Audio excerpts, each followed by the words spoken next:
Hello बच्चों, welcome to our next class.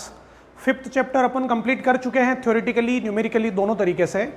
Now we move on sixth chapter electromagnetic induction. बहुत ही ज़्यादा conceptual chapter है। पूरा चैप्टर डायरेक्शन के ऊपर ही डिपेंडेंट है, सारा खेल डायरेक्शन का है। फोर्थ चैप्टर में आपको बहुत सारी डायरेक्शन सिखाई, Fleming's left hand thumb rule बताया था, एक वो L cross B V cross B यानी कि क्रॉस प्रोडक्ट की डायरेक्शन निकालना बताया था। ठीक है, वो सारी डायरेक्शंस काम आएगी। उसके अलावा कुछ नए रूल भी अपन सीखेंगे डायरेक्शन निकालने के, जैसे फ्लेमिंग्स राइट हैंड रूल होगा। ठीक है, करंट की डायरेक्शन अपन पता करेंगे जिसको इंड्यूस्ड करंट बोलेंगे इस चैप्टर में। तो जो भी टर्म है ये सब अभी जो नाम बोल रहा हूँ सीखने में अब धीरे धीरे आएगी, लेकिन मैं आपको पहले से ही बता दूं डायरेक्शंस बहुत ज़्यादा इंपॉर्टेंट है। अगर आप 3D इमेजिनेशन नहीं कर पाएंगे, डायरेक्शन नहीं सीख पाएंगे तो चैप्टर उड़ जाएगा, ध्यान रखना। तो डायरेक्शन पे अपना कंसेप्चुअल ध्यान ज़्यादा रखें। सबसे पहला टॉपिक स्टार्ट करते हैं, मैग्नेटिक फ्लक्स। बहुत ही ईजी है। अब मैग्नेटिक फ्लक्स को भी फर्स्ट चैप्टर से रिलेट करके समझा देता हूँ। फर्स्ट चैप्टर में एक टर्म थी विच इज इलेक्ट्रिक फ्लक्स, याद आ गया होगा सबको, जिसको अपन फाई से रिप्रेजेंट करते थे।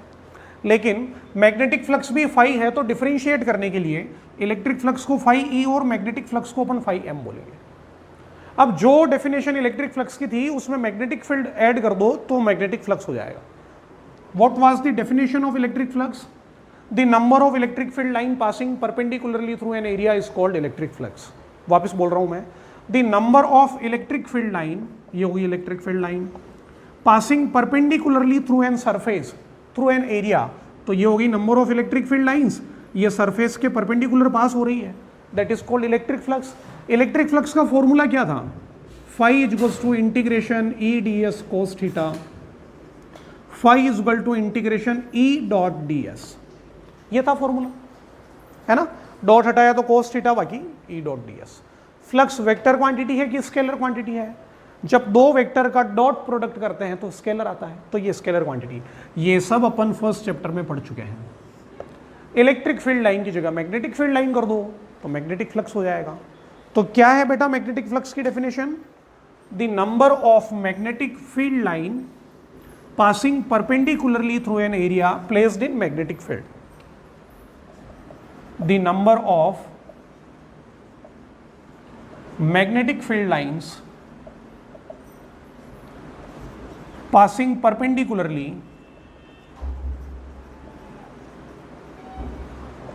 perpendicularly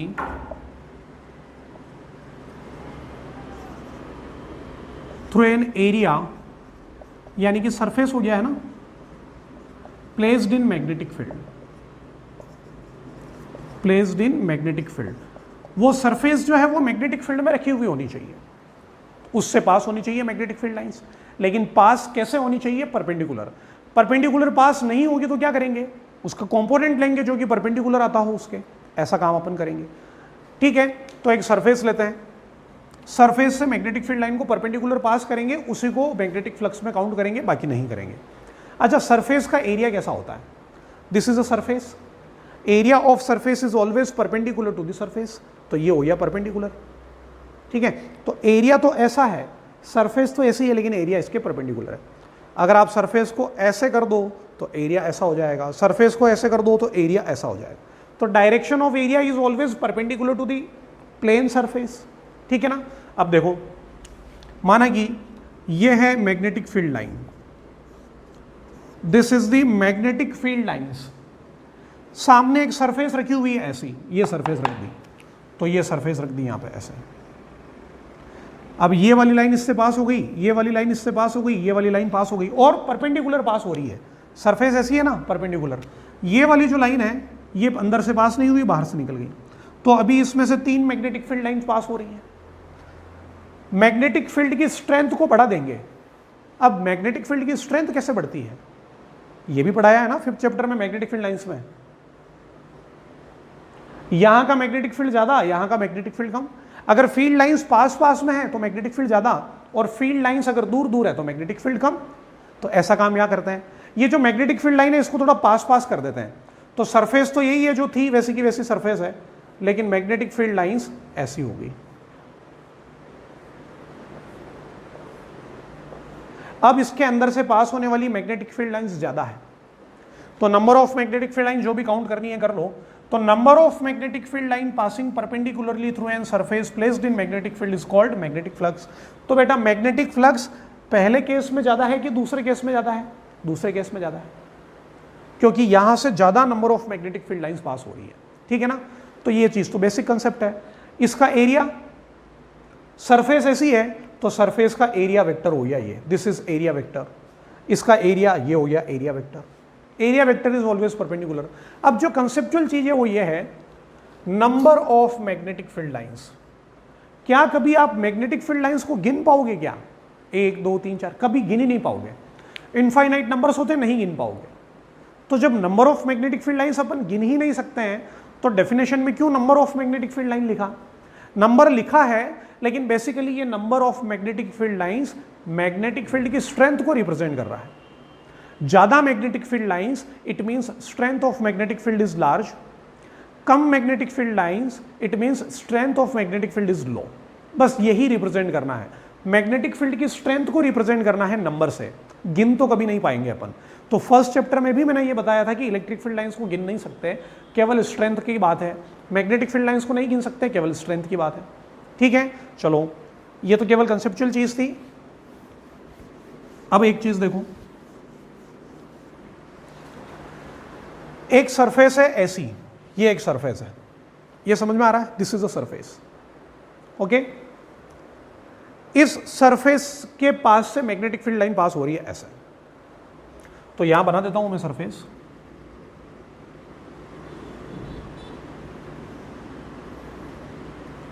बोर्ड के प्लेन के परपेंडिकुलर बेटा ऐसी सरफेस रखी हुई है, ये ऐसी, ये ऐसी नहीं है, ऐसी सरफेस। मैग्नेटिक फील्ड लाइंस ये जा रही है, magnetic field lines, these are the magnetic field lines. इस सरफेस में से कितना फ्लक्स पास हो रहा है? इस सरफेस में से क्या मैग्नेटिक फील्ड लाइन पास हो रही है क्या? तो देखने से ऐसा लग रहा होगा कि ये 3 हो रही है, 4 हो रही है, 2 हो रही है, जो भी है। लेकिन बेटा इससे पास होने वाला मैग्नेटिक फ्लक्स 0 है। No magnetic field line is passing through the surface. क्यों नहीं पास हो रही है? क्योंकि यहां पर एक इंपॉर्टेंट वर्ड और यूज किया गया है, perpendicularly. Magnetic field line surface से पास तो होनी चाहिए लेकिन परपेंडिकुलर होनी चाहिए। जैसे ये सरफेस है, ये मैग्नेटिक फील्ड लाइन है, देखो परपेंडिकुलर है लेकिन सरफेस ये है, और ये मैग्नेटिक फील्ड लाइन है। अरे भाई तो ये मैग्नेटिक फील्ड लाइन इसके परपेंडिकुलर कहां हो गई? सरफेस ऐसी, मैग्नेटिक फील्ड लाइन ऐसी, तो ये मैग्नेटिक फील्ड लाइन तो इसके पैरेलल हो गई, पैरेलल हो गई ना। तो देखो ये सरफेस, ये मैग्नेटिक फील्ड लाइन पैरेलल है, परपेंडिकुलर है ही नहीं, तो मैग्नेटिक फ्लक्स पास नहीं हो रहा है। तो मैग्नेटिक फील्ड लाइंस सरफेस के परपेंडिकुलर होनी चाहिए, ठीक है। अब ये पैरेलल वाला है, परपेंडिकुलर वाला भी बता दिया। अब क्या करते हैं, एक सरफेस लेते हैं। एक सरफेस ना तो ऐसी ली ना ऐसी ली, इसके बीच में ले ली एक सरफेस ऐसी, दिस इज अ सरफेस, ऐसी एक सरफेस है। सरफेस ऐसी होती तो एरिया परपेंडिकुलर, सरफेस को थोड़ा यूं कर दिया तो एरिया ऐसा हो गया। तो इस पूरी सरफेस का जो एरिया है वो एस है, लेकिन इसके ऊपर एक बहुत छोटा सा एलिमेंट लिया डी एस। पूरे एरिया पर एक स्मॉल एरिया एलिमेंट लिया, एरिया एलिमेंट की डायरेक्शन होगी इस तरफ, D S vector, this is the area vector. यहां से बहुत सारा मैग्नेटिक फील्ड पास हो रहा है ऐसा, ये हो गया मैग्नेटिक फील्ड, बहुत सारा मैग्नेटिक फील्ड हो गया। क्या ये मैग्नेटिक फील्ड सरफेस के परपेंडिकुलर है क्या? नहीं है सरफेस के परपेंडिकुलर। तो मैग्नेटिक फील्ड इधर है, सरफेस अगर ऐसी होती तो परपेंडिकुलर होता। अब सरफेस तो ऐसी है, ये सरफेस तो ऐसी है, मैग्नेटिक फील्ड ऐसा है, तो देखो एंगल तो 90 डिग्री से ज्यादा बन रहा है। कोई बात नहीं, मैग्नेटिक फील्ड और एरिया के बीच का एंगल दे रखा है आपको थीटा, तो आप या तो एरिया के कंपोनेंट कर दो या मैग्नेटिक फील्ड के, दोनों में से किसी के भी एक के कर दो। मैं मैग्नेटिक फील्ड के कर रहा हूं। जिस लाइन के साथ थीटा एंगल बनता है उधर कौन सा कंपोनेंट आता है? Cos component. तो बी का कंपोनेंट इस तरफ होगा बी कोस थीटा, और ये वाला कंपोनेंट होगा बी साइन थीटा, ठीक है। मैग्नेटिक फील्ड को ही रिजॉल्व कर दिया अपन ने। This is surface. अब इस सरफेस से एक मैग्नेटिक फील्ड पास नहीं हो रहा है, उसको भूल जाओ। भूल इसलिए जाओगी, अपन ने 2 कंपोनेंट उसके कर दिए। अब इस सरफेस से 2 मैग्नेटिक फील्ड पास हो रहा है बेटा, कौन कौन से? बी कोस थीटा पास हो रहा है, बी साइन थीटा पास हो रहा है। मैग्नेटिक फ्लक्स में किसका कंट्रीब्यूशन होगा? Which magnetic field is contributing in magnetic flux, जो मैग्नेटिक फील्ड इसके परपेंडिकुलर होगा, तो ये सरफेस है, देखो ये सरफेस है, सरफेस के परपेंडिकुलर ये रहा, सरफेस के पैरेलल ये रहा, तो b cos theta is perpendicular to the surface, b sin theta is parallel to the surface, तो स्टार पॉइंट बना के लिख सकते हो b cos theta is perpendicular to the surface while b sin theta is parallel to the surface. So magnetic flux में contribution किसका होगा, b cos theta का। पूरे एरिया से ज्यादा फ्लक्स पास होगा, लेकिन ये जो स्मॉल एरिया है इससे स्मॉल फ्लक्स पास होगा, तो मैं ऐसे लिखूंगा small flux passing through small area. एक छोटे से एरिया से पास होने वाला फ्लक्स कितना होगा बेटा, डी फाई। अरे भाई फ्लक्स को अगर फाई बोलते हैं तो स्मॉल फ्लक्स को डी फाई बोलेंगे, तो इस छोटे से एरिया से फ्लक्स कितना पास हो रहा है, डी फाई। कितना पास हो रहा है, कितना मैग्नेटिक फील्ड है, बी कोस थीटा, और कितने एरिया से पास हो रहा है, डी एस से, तो बी कोस थीटा तो मैग्नेटिक फील्ड है, मल्टीप्लाइड बाई एरिया इतना पास हो रहा है, तो D phi is equals to B D S cos theta. What do you mean by B, magnetic field. What do you mean by D S, area. Magnetic field is a vector quantity, area is a vector quantity, and theta is the angle between b and ds.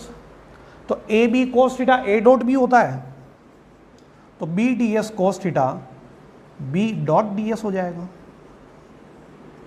This is d phi. This is not flux. This is flux passing through small area. d phi. तो इस पूरी surface से पास होने वाला flux that is called total flux. तो total flux हमेशा कैसे निकलता है, कोई भी छोटी चीज का इंटीग्रेशन कर दो तो बड़ी चीज बन जाती है, तो total flux will be integration of D phi. Phi is equals to integration of B dot D S, और डॉट हटाएंगे तो लगेगा B D S cos theta. तो जो भी फॉर्मूला आपको समझ में आता है वो यूज कर सकते हैं। दिस इज टोटल फ्लक्स में इंटीग्रेशन आएगा, this is small flux, B dot D S होगा, डॉट हटाने में कोस थीटा लगता है। वेक्टर के दो तरह के प्रोडक्ट होते हैं, एक होता है वेक्टर का डॉट प्रोडक्ट, एक होता है क्रॉस प्रोडक्ट। डॉट प्रोडक्ट का दूसरा नाम होता है स्केलर प्रोडक्ट, क्रॉस प्रोडक्ट का दूसरा नाम होता है वेक्टर प्रोडक्ट। क्यों होता है ऐसा नाम, क्योंकि डॉट प्रोडक्ट का रिजल्ट स्केलर आता है, क्रॉस प्रोडक्ट का रिजल्ट वेक्टर आता है। तो ये कौन सा प्रोडक्ट है, डॉट प्रोडक्ट। डॉट प्रोडक्ट का रिजल्ट क्या है, फ्लक्स, तो डॉट प्रोडक्ट का रिजल्ट क्या होगा, स्केलर क्वांटिटी। तो स्टार पॉइंट बना के लिखेंगे magnetic flux is a scalar quantity, magnetic flux is a scalar quantity. ऐसा इलेक्ट्रिक फ्लक्स भी स्केलर क्वांटिटी था, वो ई डॉट डी एस था, ये बी डॉट डी एस है, ई की जगह बी आई है, ठीक है ना। This is a scalar quantity. अभी इसकी यूनिट, डायमेंशन, ये सब चीजें अपन फाइंड करेंगे, पहले जो यहां पर लिखा हुआ है उसको नोट कर लीजिए। मैग्नेटिक फ्लक्स की यूनिट एंड डायमेंशन निकालते हैं। तो फ्लक्स का फॉर्मूला क्या आया बेटा, B D S cos theta का इंटीग्रेशन, ऐसा आया, ठीक है। तो इसकी पहले ऐसा यूनिट की बात करते हैं। मैग्नेटिक फील्ड की यूनिट कितनी होती है, टेस्ला। एरिया की यूनिट कितनी होती है, मीटर स्क्वायर। और कोस थीटा की कोई यूनिट नहीं होती, तो टेस्ला इंटू मीटर स्क्वायर, तो T into M square. This is the SI unit. इसको बोला जाता है weber. SI unit of flux is called weber, इसका नाम है। जैसे फोर्स होता है ना बेटा, फोर्स बराबर होता है मास इंटू एक्सेलरेशन। मास की होती है केजी, एक्सेलरेशन की होती है मीटर पर सेकंड स्क्वायर। तो एक्चुअली ऐसा यूनिट तो केजी इंटू मीटर पर सेकंड स्क्वायर है, लेकिन इसको बोलते क्या है अपन, न्यूटन। उसी तरीके से इस फ्लक्स की जो यूनिट है वो तो टेस्ला इंटू मीटर स्क्वायर है, लेकिन इसको बोलते हैं वेबर है। तो क्या होगा, 1 weber is equals to 1 tesla into metre square. और सिंबल की बात करें तो वेबर का सिंबल होता है WB, टेस्ला का T और मीटर स्क्वायर का ये। तो 1 weber is equals to 1 tesla into metre square. This is the SI unit. CGS निकाल लो, CGS यूनिट निकालो, CGS यूनिट। तो मैग्नेटिक फील्ड की CGS यूनिट क्या होगी, मैग्नेटिक फील्ड की CGS यूनिट होती है गॉस। पता है सबको, अभी अपन ने 5th चैप्टर में 4th चैप्टर में पढ़ी है। मैग्नेटिक फील्ड की CGS यूनिट है गॉस। एरिया की सीजीएस यूनिट कितनी होती है? सेंटीमीटर स्क्वायर, तो Gauss into centimetre square, this is the CGS unit. अब इसका भी कुछ ना कुछ नाम होगा, तो गॉस इंटू सेंटीमीटर स्क्वायर का नाम होता है मैक्सवेल। तो 1 maxwell is equals to 1 gauss into centimetre square, और मैक्सवेल को रिप्रेजेंट करते हैं एम एक्स से, एम एक्स से 1 गॉस इंटू सेंटीमीटर स्क्वायर। ठीक है, अब इसका कन्वर्जन भी आना चाहिए आपको। This is capital M. ये 1 वेबर में कितने मैक्सवेल होते हैं? तो देखो 1 weber is equals to 1 tesla into 1 metre square. Tesla को गॉस में कन्वर्ट करो तो एक टेस्ला में कितने गॉस होते हैं? 10⁴ गॉस होते हैं। मीटर स्क्वायर को सेंटीमीटर स्क्वायर में, तो 1 मीटर में 100 सेंटीमीटर, लेकिन मीटर स्क्वायर में 100 इंटू 100 सेंटीमीटर, यानी कि 10⁴ सेंटीमीटर स्क्वायर। इन दोनों को मल्टीप्लाई करोगे तो 1 weber is equals to 10⁸ gauss into centimetre square, और गॉस इंटू सेंटीमीटर स्क्वायर होता है मैक्सवेल। तो 1 weber is equals to 10⁸ maxwell. This is the relation between SI unit and CGS unit of flux. तो ये तो unit हुई, अभी dimension निकालना बाकी है, तो डायमेंशन निकालेंगे इसकी, यहां निकाल लेते हैं।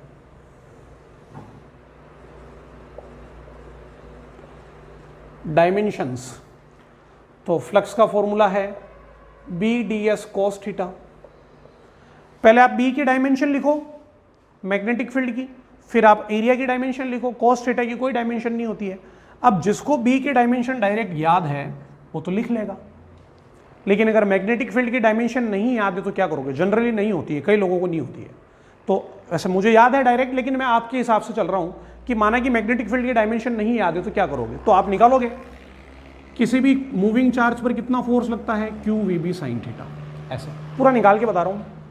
यहां से मैग्नेटिक फील्ड कितना होगा, F upon Q V sine theta, ये होगा मैग्नेटिक फील्ड। अब मैग्नेटिक फील्ड की डायमेंशन, फोर्स की डायमेंशन होती है M L T minus 2, charge की होती है A1 T1, वेलोसिटी की होती है LT माइनस 1, और साइन थीटा की कुछ नहीं होती है। इसको सोल्व कर दो तो m देखो L से L कैंसिल हो गया, T माइनस 1 से T माइनस 1 कैंसिल हो जाएगा, तो ऊपर बचेगा, सॉरी ऊपर तो T माइनस 2 ही है, ये T माइनस 1 से T1 कैंसिल हो गया, तो ऊपर बचा T माइनस 2, A ऊपर चला जाएगा तो हो जाएगा A माइनस 1। तो this is the dimension of B। अब इसको यहाँ लिखो, तो जो फाई की डायमेंशन है वो होगी m T minus 2 A minus 1, और एरिया की डायमेंशन होती है L2, तो m L2 T minus 2 A minus 1, this is the dimension of magnetic flux. तो SI unit of magnetic flux is weber, CGS unit of magnetic flux is weber, dimension is this, relation between SI and CGS unit is this. ठीक है, अब एक चीज और, ये जो flux is equals to B S cos theta आ रहा है, अगर इसका इंटीग्रेशन कर दो, मैग्नेटिक फील्ड अगर कांस्टेंट है, अगर मैग्नेटिक फील्ड कांस्टेंट है तो बाहर आ जाएगा, तो ds का इंटीग्रेशन s हो जाएगा। अब ध्यान से देखो यहां से, ये जो मैग्नेटिक फील्ड बराबर क्या आ गया, phi upon S cos theta. Phi यानी कि फ्लक्स, फ्लक्स की यूनिट कितनी होती है, वेबर, एस की कितनी होती है, मीटर स्क्वायर, और कोस थीटा की तो होती नहीं है, तो वेबर पर मीटर स्क्वायर किसकी यूनिट हो गई बेटा, मैग्नेटिक फील्ड की। ये मैंने बताया था आपको 4th 5th चैप्टर में कि आगे पढ़ेंगे अपन। अब तक अपने को पता था कि जो मैग्नेटिक फील्ड है उसकी यूनिट होती है टेस्ला, लेकिन टेस्ला को ही क्या बोला जा सकता है, वेबर पर मीटर स्क्वायर भी बोला जा सकता है। तो मैग्नेटिक फील्ड की यूनिट टेस्ला तो है ही, वेबर पर मीटर स्क्वायर भी है, और 1 टेस्ला इक्वल टू 1 वेबर पर मीटर स्क्वायर होता है। ठीक है, तो ऐसा यूनिट, डायमेंशन, सब कुछ नोट कर लो इसको। एक टर्म पढ़ते हैं पॉजिटिव एंड नेगेटिव फ्लक्स, कोई बहुत बड़ी बात नहीं है। मैग्नेटिक फ्लक्स का मतलब है मैग्नेटिक फील्ड एरिया से पास होना चाहिए, लेकिन एरिया खुद भी तो वेक्टर क्वांटिटी है। तो ध्यान से देखना, ये एक सरफेस है, दिस इज अ सरफेस, ठीक है, इसका एरिया वेक्टर कहां बनाऊं मैं, इसका एरिया वेक्टर तो इधर भी हो सकता है और इधर भी, जहां इच्छा है नॉर्मल। तो अगर माना कि इसका एरिया वेक्टर इधर है, दिस इज एरिया वेक्टर, और मैग्नेटिक फील्ड भी इधर है, मैग्नेटिक फील्ड ऐसा है, तो बेटा मैग्नेटिक फील्ड और एरिया के बीच का एंगल कितना है, 0 डिग्री। ठीक है ना, ऐसे फ्लक्स को बोला जाएगा पॉजिटिव फ्लक्स। कैसे आया ये, phi is equals to B A cos theta, B S cos theta या बी ए कोस थीटा। जैसे flux is equals to integration B D S cos theta. अगर मैग्नेटिक फील्ड यूनिफॉर्म है तो बाहर आ जाएगा, डी एस का integration करना पड़ेगा आपको, डी एस का इंटीग्रेशन हो जाएगा एस कोस थीटा, तो flux is equals to B S cos theta. Theta 0 तो कोस 0 1, तो flux is equals to B S. इस फ्लक्स को बोला जाता है पॉजिटिव फ्लक्स। लेकिन अगर ये हो गई सरफेस, ये इसका एरिया वेक्टर हो गया परपेंडिकुलर, लेकिन मैग्नेटिक फील्ड है बेटा इस तरफ बी। अब मैग्नेटिक फील्ड और एरिया के बीच का एंगल है 180 डिग्री, कॉस 180 डिग्री होगा -1, ऐसे फ्लक्स को बोला जाएगा नेगेटिव फ्लक्स। ठीक है ना, तो ये ध्यान रखना। वैसे तो magnetic flux B D S cos theta का इंटीग्रेशन होता है, लेकिन अगर मैग्नेटिक फील्ड यूनिफॉर्म है तो बी एस कोस थीटा सीधा कर सकते हो, यूनिफॉर्म नहीं है तो इंटीग्रेशन करना पड़ेगा। ठीक है ना, तो नेगेटिव और पॉजिटिव फ्लक्स वैसे कोई ज़्यादा बड़ी बात नहीं है, नहीं भी बताता तो भी आप फॉर्मूला लिख के कर ही सकते थे। Next is Faraday's experiment. बहुत ही कम वर्ड्स में अपन इसको समझेंगे, आपने ये सब पढ़ा हुआ है। एक्सपेरिमेंट 1 क्या है, एक कॉइल लिया आपने, सर्कुलर कॉइल, रेक्टेंगुलर कॉइल, कैसी भी, क्लोज लूप होना चाहिए, एक क्लोज लूप अपन ने लिया, लेता है, उसके अंदर नंबर ऑफ टर्न्स भी ले लिए मैंने, जैसे ये क्लोज लूप हो गया, देखो this is a close loop. ठीक है,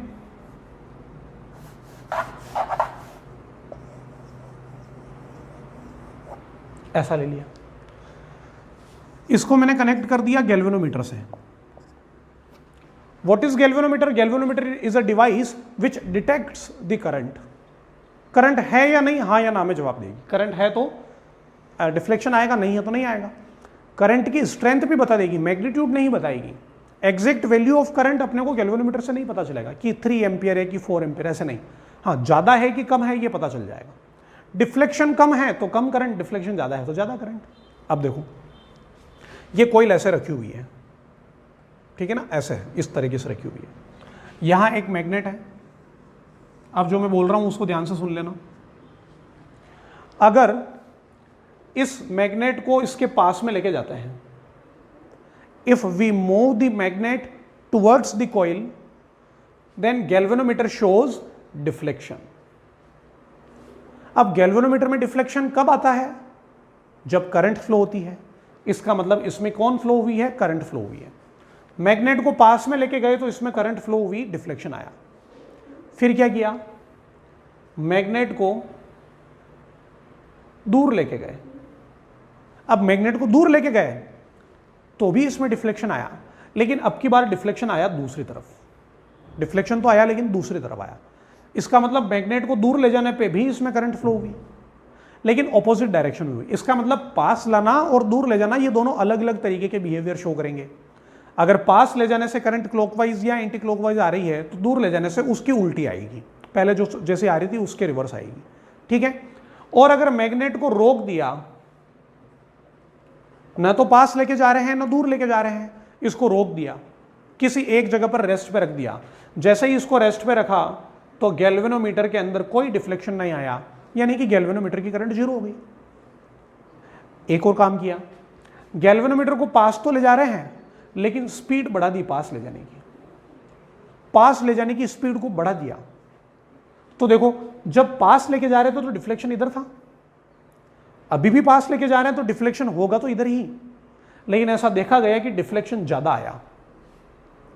पास ले जाने पे करंट क्लॉकवाइज, वापस पास ले जा रहा हूं तो भी क्लॉकवाइज, लेकिन पहले मैं धीरे धीरे पास ले जा रहा था तो 2 एम्पियर थी, अब स्पीड से पास ले जा रहा हूं तो 3, 4, 5 एम्पियर आ रही है।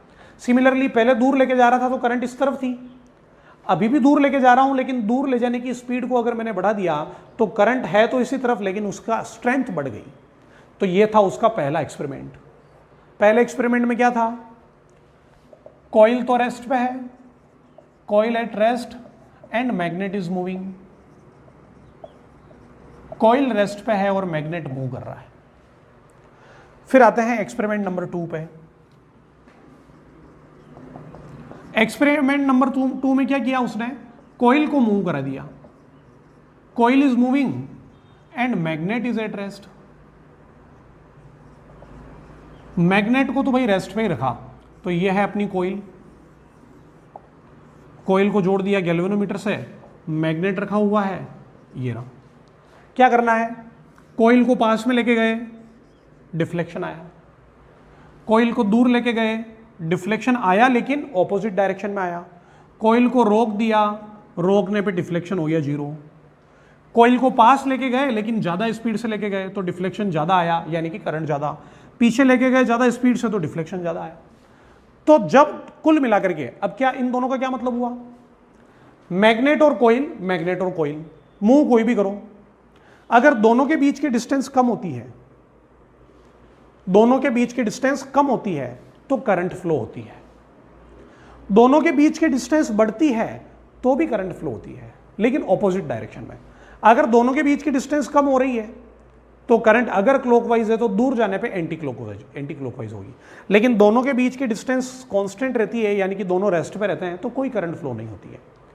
पास आने की स्पीड ज्यादा तो करंट ज्यादा, दूर जाने की स्पीड ज्यादा तो भी करंट ज्यादा, यानी कि ये पास आना और दूर जाने की जो स्पीड है उस पर भी करंट डिपेंड कर रही है। तो पहले दो एक्सपेरिमेंट में कॉइल को और मैग्नेट को लिया, मूविंग कॉइल रेस्ट मैग्नेट या मूविंग मैग्नेट और कॉइल एट रेस्ट। फिर उसने क्या किया, एक्सपेरिमेंट नंबर 3, एक्सपेरिमेंट नंबर 3 में मैग्नेट नहीं लिया, दो कॉइल ली। ये एक कॉइल, इस कॉइल में लगा दिया गैल्वेनोमीटर, इसके सामने एक कॉइल और ले ली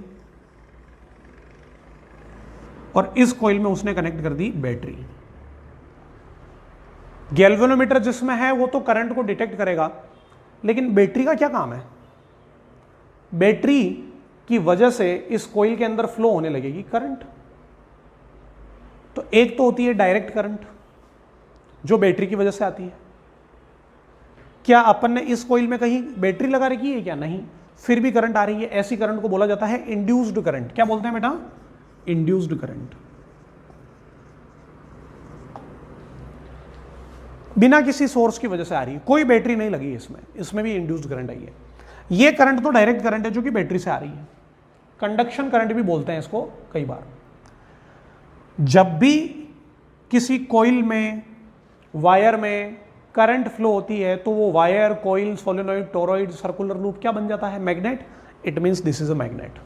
तो भले ही अपन ने मैग्नेट की जगह कॉइल ले ली है, बट ये मैग्नेट ही है। इसको अगर पास ले जाएंगे तो इसमें डिफ्लेक्शन आएगा। जैसे मैग्नेट को पास ले जा रहे थे ना, बिल्कुल वैसा ही करंट कैरिंग कॉइल को दूर ले जाएंगे तो डिफ्लेक्शन दूसरी साइड आएगा। स्पीड बढ़ाएंगे, डिफ्लेक्शन बढ़ जाएगा। स्पीड दूर ले जाने की बढ़ाएंगे, डिफ्लेक्शन बढ़ जाएगा। और अगर इसको रेस्ट पे कर देंगे, डिफ्लेक्शन 0 हो जाएगा।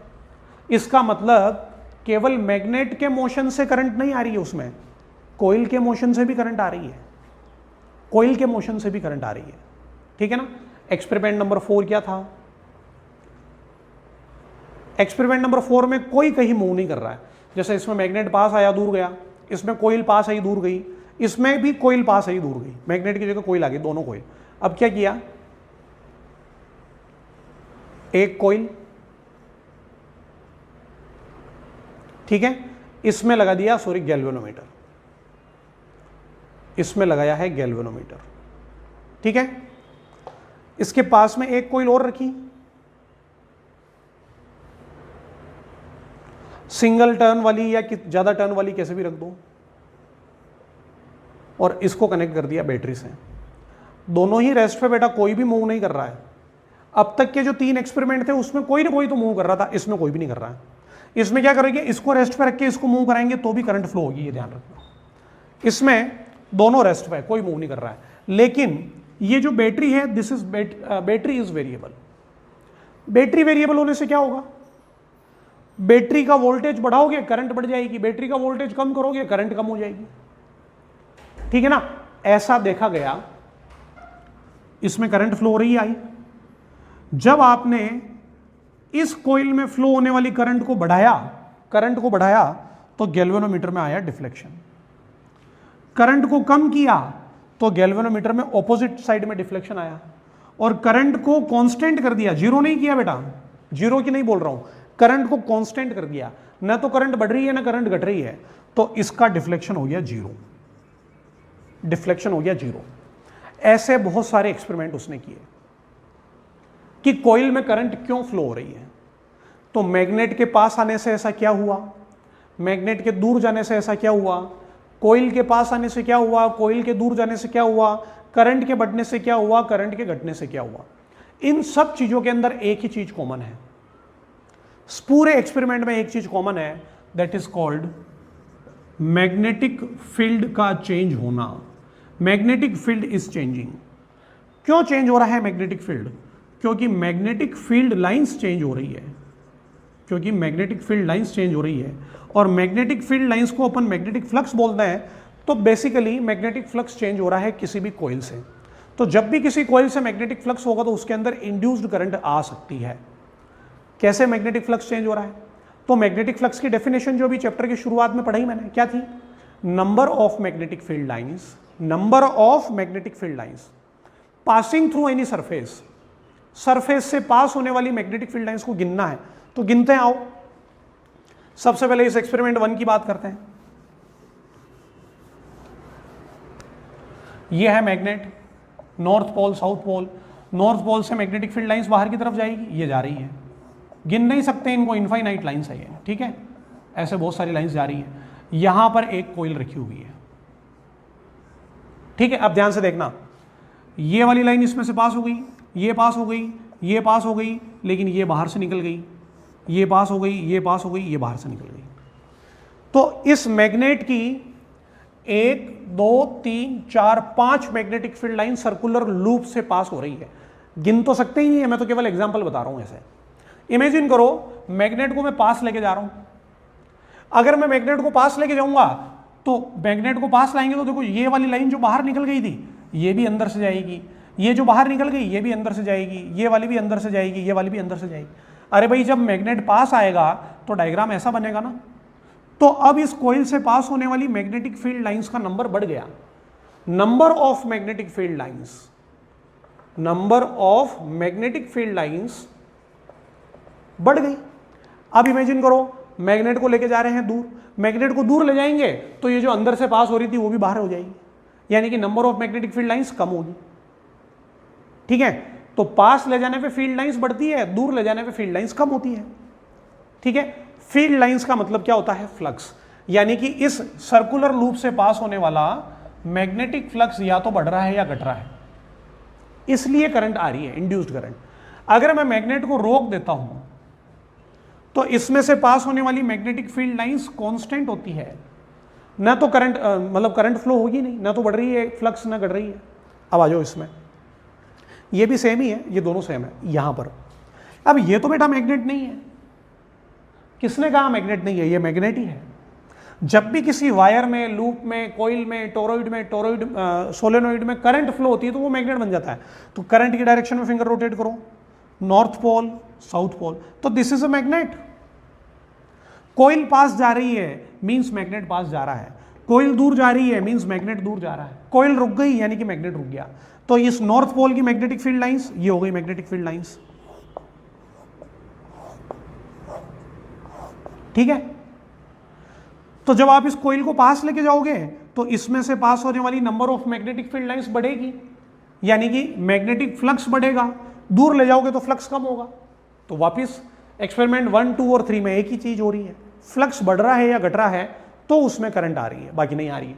अब इस वाले थर्ड वाले केस में तो बेटा, थर्ड वाले केस में, सॉरी फोर्थ वाले केस में, इसमें तो कोई पास जा ही नहीं रहा है, कोई दूर जा ही नहीं रहा है। फिर क्या हो रहा है? फिर क्या काम हो रहा है? करंट की डायरेक्शन है फिंगर रोटेट की, north pole south pole. North pole की मैग्नेटिक फील्ड लाइंस ये रही, केवल 2 मैग्नेटिक फील्ड लाइन इससे पास हुई। अब इसको पास लाते तो मैग्नेटिक फील्ड लाइंस बढ़ जाती, लेकिन पास लाए ही नहीं लाए पास, लेकिन पास लाने जैसा कुछ काम किया है। क्या काम किया है? इसके अंदर फ्लो होने वाली करंट को बढ़ा दिया। जैसे ही इसमें फ्लो होने वाली करंट बढ़ी, करंट के बढ़ने से ये और स्ट्रॉन्ग मैग्नेट बन गया। स्ट्रॉन्ग मैग्नेट बना यानी कि नॉर्थ पोल की पोल स्ट्रेंथ बढ़ी, साउथ पोल की पोल स्ट्रेंथ बढ़ गई। पोल स्ट्रेंथ बढ़ी यानी कि ये स्ट्रॉन्ग मैग्नेट बना, यानी कि मैग्नेटिक फील्ड लाइंस बढ़ गई। तो करंट बढ़ने से मैग्नेटिक फील्ड लाइन बढ़ रही है, पास आने के जैसा काम हो रहा है। करंट कम होने से मैग्नेटिक फील्ड लाइन कम होगी, दूर जाने जैसा काम होगा। कुल मिलाकर के इन चारों एक्सपेरिमेंट से मुझे क्या समझ में आता है कि अपने आप फ्लो होने वाली करंट को क्या बोला जाता है? Induced current. जो करंट अपने आप फ्लो होती है बिना बैटरी के, अरे भाई इसमें तो बैटरी लगाई इसलिए करंट आई, इसमें भी बैटरी लगाई तो करंट आई, इसमें तो कोई बैटरी नहीं है फिर भी करंट आ गई, ऐसी करंट को बोलते हैं इंड्यूस्ड करंट। लेकिन इंड्यूस्ड करंट कब आएगी? जब किसी क्लोज सरफेस से पास होने वाला मैग्नेटिक फ्लक्स चेंज होगा। या तो मैग्नेटिक फ्लक्स बढ़ना चाहिए या मैग्नेटिक फ्लक्स कम होना चाहिए, तो इंड्यूस्ड करंट आ जाएगी। This is called Faraday's law of electromagnetic induction. ठीक है ना, सीधी सीधी बात है कि जो फ्लक्स है वो मैग्नेटिक फ्लक्स जो है वो मैग्नेटिक फील्ड लाइंस से रिप्रेजेंट होता है, और मैग्नेटिक फील्ड लाइंस जो होती है वो सीधा सीधा बात करते हैं मैग्नेटिक फील्ड की वजह से होती है। तो तीनों में से कुछ भी बोल दो बेटा, एक ही बात है। मैग्नेटिक फील्ड चेंज हो रहा है किसी लूप से, इंड्यूस्ड करंट आएगी। मैग्नेटिक फील्ड लाइंस चेंज हो रही है किसी लूप से, इंड्यूस्ड करंट आएगी। मैग्नेटिक फ्लक्स चेंज हो रहा है किसी लूप से, इंड्यूस्ड करंट आएगी। कुछ भी बोल लो। तो this is called law of electromagnetic induction. तो चारों एक्सपेरिमेंट के वीडियो को पीछे रिवर्स करके चारों एक्सपेरिमेंट के बढ़िया से डायग्राम बना देना, और फिर जो मैं हेडिंग लिखवा रहा हूं या जो डेफिनेशन लिखा रहा हूं वो लिखना। तो हेडिंग डालना electromagnetic induction, heading is electromagnetic induction. Now we move on electromagnetic induction, और the heading is law of electromagnetic induction. Electromagnetic induction, ये जो इंड्यूस्ड करंट फ्लो होती है ये इसका नाम है इंडक्शन। लेकिन मैग्नेटिक फील्ड की वजह से, मैग्नेटिक फील्ड लाइंस की वजह से, मैग्नेटिक फ्लक्स की वजह से हो रही है, इसलिए इसको बोलते हैं इलेक्ट्रोमैग्नेटिक इंडक्शन। इंड्यूस्ड करंट तो है लेकिन मैग्नेटिज्म की वजह से, that's why it is called electromagnetic induction. ठीक है, मैग्नेटिक फील्ड का इलेक्ट्रिक इफेक्ट, इलेक्ट्रिक फील्ड का मैग्नेटिक इफेक्ट, ये सारी चीजें होती हैं। तो इसके अंदर दो साइंटिस्ट के लॉ हैं, एक है फेराडेज लॉ, एक है लेंज लॉ। फेराडे के दो रूल है, Faraday's first law, Faraday's second law. Length का एक ही लॉ है जिसको अपन सीधा सीधा लेंज लॉ बोलते हैं। Faraday's first law and second law अपने को एज इट इज, फर्स्ट का फर्स्ट में, सेकंड का सेकंड में याद होना चाहिए। अपने को अगर पूछा जाए what is the law of electromagnetic induction, तो अपने को तीनों लिखना है। लेकिन अगर पूछे फर्स्ट लॉ तो ये लिखना है, और केवल इलेक्ट्रोमैग्नेटिक इंडक्शन पूछे तो भी यही लिखना है। इलेक्ट्रोमैग्नेटिक इंडक्शन और फर्स्ट लॉ का डेफिनेशन सेम होता है। जो अभी अपन ने 4 एक्सपेरिमेंट पढ़े वही इसका फर्स्ट लॉ है। क्या है? जब भी किसी क्लोज लूप से मैग्नेटिक फ्लक्स पास होगा तो कोई बात नहीं, चेंज होगा, या तो मैग्नेटिक फ्लक्स बढ़ेगा या मैग्नेटिक फ्लक्स कम होगा, तो उसके अंदर करंट आएगी। लेकिन ये करंट अपने आप आई है बिना बैटरी की वजह से, इसलिए इसको इंड्यूस्ड करंट बोलेंगे। This is the first law. लेकिन मैंने इसको लूप की जगह कंडक्टर से समझाने की कोशिश की है। बुक में शायद क्लोज लूप मिलेगा, मैं कंडक्टर की बात कर लेता हूं। ये एक रॉड है, मेटल रॉड है। This is a metal rod. Okay, this is a magnet. South pole के अंदर आएगी मैग्नेटिक फील्ड लाइन ऐसी। तो ये जो साउथ पोल के अंदर मैग्नेटिक फील्ड लाइंस आ रही है, ये इस रोड से होकर के आ रही है। क्या इस मेटल रोड से कुछ मैग्नेटिक फील्ड लाइंस पास हो रही है क्या? हाँ, हो रही है। इस रोड से मैग्नेटिक फील्ड लाइंस पास हो रही है। अब आप इमेजिन करो कि अगर आप इस मैग्नेट को इसके पास में लेके जाओ, अगर आप मैग्नेट को पास लेके जाओगे, क्या इससे पास होने वाली मैग्नेटिक फील्ड लाइंस बढ़ेगी क्या? हाँ, बढ़ेगी। मैग्नेट को दूर लेके जाओगे तो इससे पास होने वाली मैग्नेटिक फील्ड लाइंस कम होगी क्या? होगी। तो मैग्नेट को पास या दूर ले जाने पे ये number of magnetic field lines कम ज्यादा होगी, यानी कि फील्ड लाइंस जो है वो चेंज होगी। और फील्ड लाइंस को ही फ्लक्स बोलते हैं, यानी कि जो फ्लक्स है वो चेंज होगा। तो जब भी किसी कंडक्टर से पास होने वाला मैग्नेटिक फ्लक्स चेंज होता है तो उसके अंदर एक ईएमएफ आता है। What is EMF? Electromotive force. कौन से चैप्टर में पढ़ा? सेकंड चैप्टर में और थर्ड चैप्टर दोनों में पढ़ा। करंट फ्लो कराने के लिए कौन आना होना चाहिए? इलेक्ट्रोमोटिव फोर्स ही तो होना चाहिए। Electromotive force is nothing but potential difference, nothing but potential difference. तो इसमें एक इलेक्ट्रोमोटिव फोर्स पोटेंशियल डिफरेंस आ जाएगा, यानी कि ये जो मेटल रोड है ना, ये बैटरी बन जाएगा। इलेक्ट्रोमोटिव फोर्स तो बैटरी का ही होता है ना, तो बैटरी बन जाएगा ये।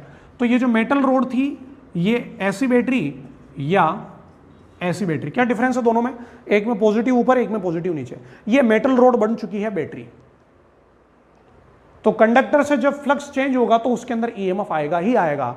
100% गारंटी है, कंडक्टर से मैग्नेटिक फ्लक्स चेंज होगा, चाहे बढ़े चाहे घटे, उसके अंदर ईएमएफ, दिस इज ईएमएफ, आएगा ही आएगा। तो करंट की बात कहां से आई? अगर ये मेटल रोड ऐसी हुई, यानी कि मेटल रोड तो थी, मेटल रोड पूरे क्लोज सर्किट में है, मेटल रोड ने क्लोज लूप बना रखा है ऐसा, तो इसके अंदर करंट भी फ्लो होगी, जिसको इंड्यूस्ड करंट बोलते हैं। यानी कि मैग्नेटिक फ्लक्स के चेंज होने पे जरूरी क्या है? इंड्यूस्ड ईएमएफ का आना जरूरी है। इंड्यूस्ड ईएमएफ का आना तो जरूरी है ही, क्या करंट का आना जरूरी है? क्या नहीं। करंट केवल तभी आएगी जब लूप क्लोज होगा, जब क्लोज सर्किट होगा तो इंड्यूस्ड करंट भी होगी, अदरवाइज इंड्यूस्ड ईएमएफ तो होगा ही होगा। इसलिए मैंने इसको दो पार्ट में लिख दिया है, मैं पढ़ लेता हूं इसको। Whenever magnetic flux passing through a conductor changes, an EMF is induced in it. If conductor makes a closed loop or closed circuit, then there will be a induced current also, तो इसमें induced current भी होगी। ठीक है ना, इसको ध्यान रखना। इंड्यूस्ड ईएमएफ और इंड्यूस्ड करंट कब होगी और कब नहीं होगी, ये ध्यान रखने वाली बात है। ठीक है, डायग्राम बना लेना वीडियो को पॉज करके, ताकि आपको समझ में आएगा। फिर आते हैं सेकेंड लॉ पे। सेकेंड लॉ उसी एक्सपेरिमेंट से पता चलेगा। अगर अपन मैग्नेट को लूप के पास लेके जा रहे हैं तो मैग्नेटिक फील्ड बढ़ रहा है, मैग्नेटिक फील्ड लाइन बढ़ रही है, मैग्नेटिक फ्लक्स भी बढ़ रहा है। लेकिन अगर मैं स्पीड ज्यादा कर रहा हूं तो ज्यादा करंट आ रही है। ऐसा क्यों? क्योंकि ईएमएफ ज्यादा आ रहा है। ऐसा क्यों? क्योंकि जल्दी जल्दी मैग्नेटिक फ्लक्स चेंज हो रहा है। मैं इसको अगर धीरे धीरे ले जाऊंगा तो पहले 4 लाइन थी, 4 की 6 हो जाएगी, लेकिन 4 से 6 होने में 2 सेकंड लगेंगे। स्पीड ज्यादा होगी तो 4 से 6 होने में 1 सेकंड लगेगा, स्पीड ज्यादा होगी तो 4 से 6 होने में आधा सेकंड ही लगेगा, जल्दी जल्दी होगा। यानी कि rate of change of flux, flux change होने से करंट तो आएगी, लेकिन फ्लक्स जल्दी जल्दी चेंज होने से करंट ज्यादा आएगी। तो मैग्नीट्यूड ऑफ इंड्यूस्ड ईएमएफ, तो इंड्यूस्ड ईएमएफ का मैग्नीट्यूड मोड लगा दिया ताकि पॉजिटिव हो चाहे नेगेटिव हो, ये पॉजिटिव बताएगा, is equal to the rate of change of flux. What do you mean by flux? Phi. Flux is phi. What is the change in flux? D phi. What is the rate of change of flux? D phi by dt. This is the second law. जब भी second law पूछे तो ये formula लिखना है, statement लिखना है। Magnitude of induced EMF is equal to the rate of change of magnetic flux. Magnitude, ठीक है ना। अगर लार्ज चेंज है तो डेल्टा फाई, डी फाई की जगह delta phi by delta T हो जाएगा। डेल्टा फाई यानी कि phi 2 minus phi 1 upon T2 minus T1। This is the magnitude of induced EMF, not the EMF, this is the magnitude of induced EMF. इसको भी ध्यान रखें, ठीक है। अब बात करते हैं लेंज लॉ की। ये लेंज लॉ भी बेटा इलेक्ट्रोमैग्नेटिक इंडक्शन का ही पार्ट है, law of electromagnetic induction. Faraday के फर्स्ट लॉ ने तो ये बता दिया कि इंड्यूस्ड ईएमएफ होगा, इंड्यूस्ड ईएमएफ होगा हाँ या ना, इतना बताया। सेकंड लॉ ने बताया कि कितना होगा, डायरेक्शन नहीं बताई। अरे भाई जब ये लूप है, लूप में करंट क्लॉकवाइज फ्लो होगी कि एंटी क्लॉकवाइज फ्लो होगी, ये फेराडे के सेकंड लॉ ने नहीं बताया। इसने तो केवल इतना बता दिया कि करंट होगी, करंट की वैल्यू भी बता दी इसने। अपने को पता है बेटा करंट इक्वल टू क्या होता है? पोटेंशियल डिफरेंस अपॉन रेजिस्टेंस, है ना। Current equal to potential difference upon resistance. लेकिन सेकंड लॉ तो करंट का मैग्नीट्यूड बताएगा केवल, वो एंटी क्लॉकवाइज क्लॉकवाइज नहीं बताएगा। ये कितना है? D phi by D T into 1/r। This is the induced current, ध्यान रखना इसको। लेकिन इंड्यूस्ड करंट केवल तभी फ्लो होगी जब सर्किट क्लोज होगा। चेंज अगर लार्ज है तो D phi by D t की जगह delta phi by delta t into 1/r। r is the resistance of coil. ऐसे तो इंड्यूस्ड करंट की वैल्यू बता दी, लेकिन इंड्यूस्ड करंट की डायरेक्शन नहीं बताई। जैसे ये मेटल रोड है, इंड्यूस्ड करंट ऊपर है कि इंड्यूस्ड करंट नीचे है, इसकी डायरेक्शन फेराडे ने नहीं बताई। इसकी डायरेक्शन किसने बताई? लेंज ने। लेंज ने क्या कहा? लेंज ने कहा कि पहले तो ये पता करो कि भाई करंट फ्लो क्यों हुई। तो इतनी देर से रामायण सुना रहा हूं मैं, करंट इसलिए फ्लो हुई कि फ्लक्स चेंज हुआ, या तो फ्लक्स बढ़ा या फ्लक्स कम हुआ। तो करंट इसलिए फ्लो हुई कि फ्लक्स चेंज हुआ। तो लेंज ने ऐसा रूल बताया, लेंज ने ये प्रूव किया कि करंट फ्लो इस तरीके से होगी कि वो चेंज होने के रीजन का ही अपोज करेगी। जैसे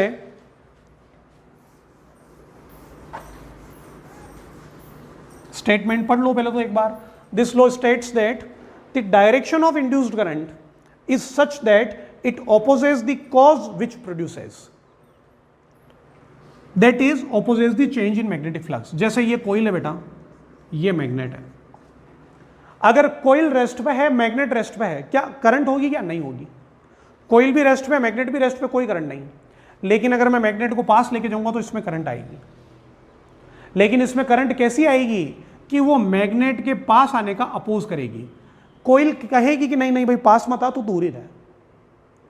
और अगर मैग्नेट को दूर जाएगा, मैग्नेट को दूर लेके जाएंगे, रेस्ट पे है तो कोई करंट नहीं, अगर मैग्नेट को दूर लेके गए तो भी इसके अंदर करंट आएगी, लेकिन करंट की डायरेक्शन ऐसी होगी कि वो मैग्नेट के दूर जाने का अपोज करेगी। जिस वजह से करंट आई है उसी वजह का अपोज करना। अगर पास आने की वजह से करंट आई है तो पास आने का अपोज करना, दूर जाने की वजह से करंट आई है तो दूर जाने का अपोज करना, the reason which produces it, उसी का अपोज करना। तो कौन सा रीजन है भाई? जब ये पास आया तो मैग्नेटिक फ्लक्स बढ़ा, जब ये दूर गया तो मैग्नेटिक फ्लक्स कम हुआ, यानी कि मैग्नेटिक फ्लक्स चेंज हुआ। मैग्नेटिक फ्लक्स में चेंज का अपोज करना है। तो लेंज लॉ क्या बताता है कि इंड्यूस्ड ईएमएफ ऐसा होगा कि चेंज इन मैग्नेटिक फ्लक्स का अपोज करेगा। तो what is flux? Phi. What is change in flux? D phi. What is rate of change of magnetic flux? D phi by D t, which is E. इसके आगे लगा दिया एक minus. तो अगर आप E का मैग्नीट्यूड लिखते हो d phi by D t, this is Faraday's second law, लेकिन मॉड हटा करके माइनस लगा देते हो, दिस इज लेंज लॉ। ये माइनस साइन क्या बताता है? नेगेटिव साइन शोज, नेगेटिव किसके आगे लग रहा है? D phi. What is d phi? Change in flux. तो चेंज इन फ्लक्स का अपोज कर रहा है। Negative sign shows the opposition to the change in flux, the opposition to the change in flux. तो लेंज लॉ में यहां पे minus लग जाएगा, सीधी सी बात है। ठीक है, फिर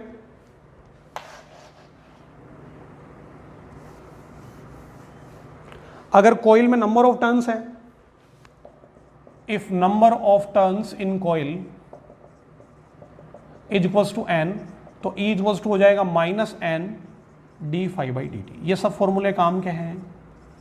माइनस एन डी फाई का मतलब होगा phi two minus phi one upon t two minus t one. तो यहां से इंड्यूस्ड ईएमएफ आ जाएगा। इंड्यूस्ड करंट बराबर क्या होगी? ई बाई आर। ई की वैल्यू रखो, आर की वैल्यू रखो, इंड्यूस्ड करंट भी पता चलेगी। ठीक है, करिए इसको note. Next is relation between charge and magnetic flux. Upon induced current की बात कर रहे हैं, कंडक्शन करंट की बात नहीं कर रहे हैं। जो बैटरी की वजह से फ्लो होती है that is direct conduction current. Conduction current समझ लो, एक कंडक्शन करंट है, एक इंड्यूस्ड करंट है। कंडक्शन करंट बैटरी से आएगी, सोर्स से आएगी। Induced current change in magnetic flux से आएगी। इंड्यूस्ड करंट बराबर होगी इंड्यूस्ड ईएमएफ बाई आर, जबकि कंडक्शन करंट क्या होती थी? वी बाई आर, बैटरी का जो पोटेंशियल है वो। ये इंड्यूस्ड करंट है तो इंड्यूस्ड ईएमएफ है। लेकिन अपने को पता है इंड्यूस्ड ईएमएफ खुद क्या होता है? Induced EMF is d phi by D t, magnitude में। अब करंट चाहे कैसी भी हो, rate of flow of charge is called current. तो ई की जगह मैं d phi by D t लिखूंगा, आई की जगह d q by D t लिखूंगा। तो d q by D t is equals to d phi by D T into one by r, d t से D T cancel, तो d q is equals to d phi by r. This is the relation between charge and magnetic flux. Small change के लिए instantaneous के लिए, large change के लिए delta q is equals to delta phi divide by r. Delta q यानी कि कितना charge flow हो चुका, charge flown is equals to change in magnetic flux, charge flown is equals to change in magnetic flux divide by resistance of wire या resistance of coil. जिसमें भी induce current flow हुई, wire में हुई तो wire का resistance, coil में हुई तो कोइल का रेजिस्टेंस। करिए इसको नोट। एक क्वेश्चन लिखा है, बहुत आसान है। किसी कोइल से फ्लक्स पास हो रहा है और फ्लक्स वेरिएबल है, कांस्टेंट नहीं है। फ्लक्स वेरिएबल है, कांस्टेंट नहीं है। वेरिएबल की वैल्यू दे रखी है phi equal to 5t square plus 3t minus 6। You have to find the induced EMF at t equal to 2 second. तो what do you mean by induced EMF? D phi by D t, और magnitude पता करना है। D by D t of phi 5t square plus 3t minus 6। It means you have to differentiate the flux. 5t square का differentiation 10t, 3t का 3 minus 6 का 0। लेकिन आपको induced EMF पता तो करना है, लेकिन t equal to eight t equal to 2 second पे पता करना है, तो t की वैल्यू को 2 रख दो, तो 10 इंटू 2 प्लस 3 20 प्लस 3 23 वोल्ट, ये वोल्ट लगाना जरूर याद रखना। तो t इक्वल टू 2 सेकेंड पे उस पर EMF होगा 23 वोल्ट। ठीक है, तो आसान क्वेश्चन है, कोई बहुत बड़ी बात नहीं है। करंट पता करने के लिए आपको हो सकता है इसका रेजिस्टेंस दे दो, कि रेजिस्टेंस है 5 ओम, तो बताओ t इक्वल टू 2 सेकेंड पे करंट कितनी होगी, तो I equal to E by r, इसको इससे डिवाइड कर दो। चार्ज फ्लोन पूछ सकते हैं, चार्ज का फॉर्मूला अभी अपन ने पढ़ा है, तो क्वेश्चन कुछ भी बन सकता है, फॉर्मूले सारे अपने को ध्यान है। ठीक है, चलो बाकी अपन नेक्स्ट क्लास में देखते हैं। पढ़ाई करते रहिए, बिल्कुल क्वेश्चंस करिए खूब सारे।